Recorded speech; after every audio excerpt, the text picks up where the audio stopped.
Hello, my name is Corey Sullivan, and I am in the graduate program at Grand Canyon University studying elementary education.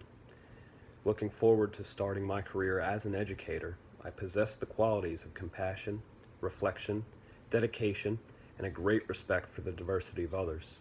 As a student at the elementary and secondary level, I was fortunate enough to attend schools in a very diverse area.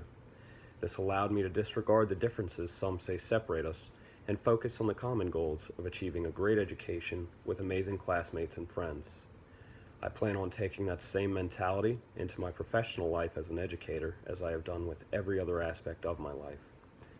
I am aware that I have not mastered any dispositions without experience as a lead teacher. Having to maintain my curiosity and have high expectations for myself while I start my career in the classroom will be challenging.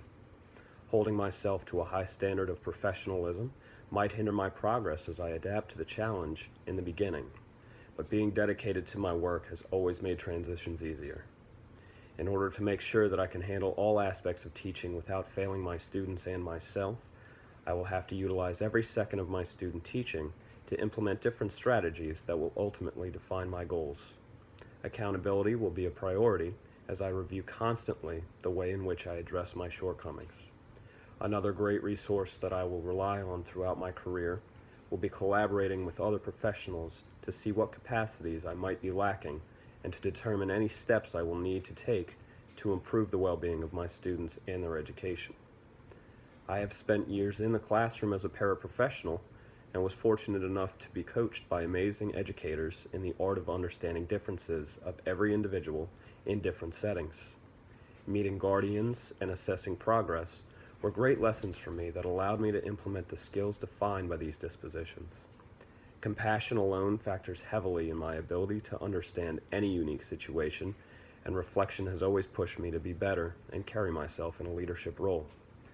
Potential bias will always be a downfall of an educator, as professionalism and accountability fall to personal preferences. Fortunately, my strong morals have deep roots and have never failed me. I do not feel that I will ever have to adapt my dispositions throughout my career based on performance reviews or criticism. Rather, I will most likely have to reprioritize any that may not be as strong as I had hoped. I have and will always try my hardest to be the best person I can be in order to make sure others do the same. As an educator, I have the opportunity to prove my worth and push students to greatness in their own ways. I am proud to be studying education and cannot wait to begin changing the world one classroom at a time. Thank you.